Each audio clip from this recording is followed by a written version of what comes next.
আনুমানিক ৫০ দিন হয়েছে। এই ৫০ দিনে বৈষম্যবিরোধী ছাত্র আন্দোলনের যারা সমন্বয়ক আছেন বা আমাদের অন্তর্বর্তী সরকার আছেন, তাদের জনপ্রিয়তা আস্তে, আস্তে কমছে। এটা একদম স্পষ্ট।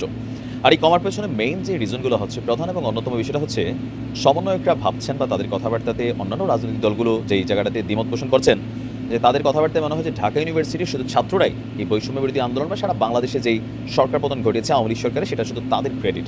বাট এখন আমরা আস্তে, আস্তে দেখছি বিএনপি বলছে তাদের ক্রেডিট। জামাত ইসলাম তো যে চমক দিছে ভাই, শিবিরের পোলাপাইন একটা অস্বাভাবিক চমক ছিল। পাশাপাশি হেফাজত ইসলাম তারা দাবি করছে, আমরাও দাবিদার।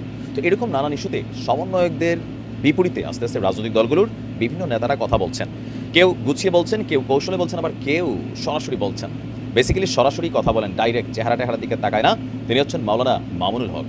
দর্শক, এই মুহূর্তে আমাদের বাংলাদেশ সরকারের বৈষম্যবিরোধী আন্দোলন থেকে সমন্বয়ক ছিলেন, সমন্বয়ক থেকে সরাসরি সরকারের উপদেষ্টা।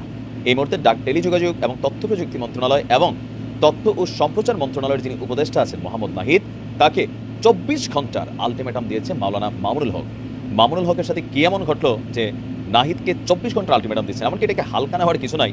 হেফাজতের বা এই মুহূর্তে ইসলামিক যে দলগুলো আছে, তাদের যে মাঠের উপস্থিতি, বিভিন্ন প্রোগ্রাম, সভা, সেমিনার, মোটামুটি আপনার এটা হালকা নেওয়ার সুযোগ নেই, ঠিক আছে?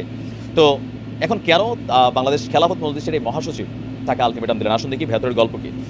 আর রাজধানীর শাহবাগ চত্বরে গতকালকে একটা প্রোগ্রামে মামুনুল হক বলছেন, তথ্য উপদেষ্টা নাহিদ সাহেবকে সতর্ক করছি। আমি তার দৃষ্টি আকর্ষণ করে বলতে চাই, মামুনুল হককে চিনেন না? চিনেন না বলাটা তো ভুল হবে, মামুনুল হককে চিনে না। বাংলাদেশে আসলে এমন কোনো মানুষই নেই যারা ফেসবুক চালায়। তো তিনি বলছেন, আমার বিরুদ্ধে অনলাইনে ফেসবুক, ইউটিউব কর্তৃপক্ষ অঘোষিত নিষেধাজ্ঞা জারি করেছে। আমার বক্তব্য প্রচার করে শতাধিক জাতীয় গণমাধ্যম, অনলাইন পোর্টাল রেস্ট্রিকশনের শিকার হয়েছে। আর আপনারা ওইখানে বসে বিলাসিতা করছেন। বৈষম্যের বিরুদ্ধে এই সংগ্রামে আমাদের সমস্যাগুলো সমাধানের কোনো চিন্তা আপনাদের মধ্যে দেখছি না। আপনারা উপদেষ্টা পরিষদ, রাষ্ট্র পরিচালনা করতে পারবেন না আমাদের সহযোগিতা ছাড়া। আমার এই বক্তব্যের ২৪ ঘন্টার মধ্যে যদি আপনারা কোনো ব্যবস্থা গ্রহণ না করেন, আমরা আপনাদের বিরুদ্ধে ব্যবস্থা গ্রহণ করতে বাধ্য হব। মানে সমন্বয়কদের বিরুদ্ধেই বা অন্তর্বর্তীকালীন সরকারের বিরুদ্ধেই মাঠে নামার ঘোষণা দিয়ে দিয়েছে মাওলানা মামুনুল হক। তিনি বলছেন, আন্দোলন সংগ্রামে আমরাও ছিলাম, আমরা রক্ত দিয়েছি, কারারুদ্ধ হয়েছি, অন্যায় অবিচারের শিকার হয়েছি, ষড়যন্ত্রের শিকার হয়েছি, যুদ্ধ করে বিজয়ের রণাঙ্গনেও ছিলাম আমরা। এখন রাষ্ট্রকে এগিয়ে নেওয়ার কাজে আমরা সহযোগিতা করতে চাই। আমাদের গায়ে পরে সহযোগিতা যদি পায়ে ঠেলতে চান, তাহলে সেই পা ভেঙে গুড়িয়ে দিতে এক মুহূর্ত আমরা বিলম্ব করব না। সকল শ্রেণীর শিক্ষা ব্যবস্থায় নতুন শিক্ষা ব্যবস্থা প্রণয়ন করতে হবে। আমাদের উপেক্ষার ধারা অব্যাহত থাকলে আমরা বেশি দিন চুপ করে থাকবো না। শিক্ষা কমিশনে এদেশের সর্বমহলে শ্রদ্ধেয় আলেমদেরকে অন্তর্ভুক্ত করতে হবে, না হলে শিক্ষা কমিশনের কোনো সুপারিশ মানা হবে না। এছাড়াও ২০১৩ সালে আপনার যে হেফাজত ইসলামের ঘটনাটা হয়েছে, সেটা নিয়েও তদন্ত দাবি করছেন। তো সম্ভবত বিগত সরকার বা সামহাও এই সরকারই কিনা জানি না, তারা তো আসলোই মাত্র।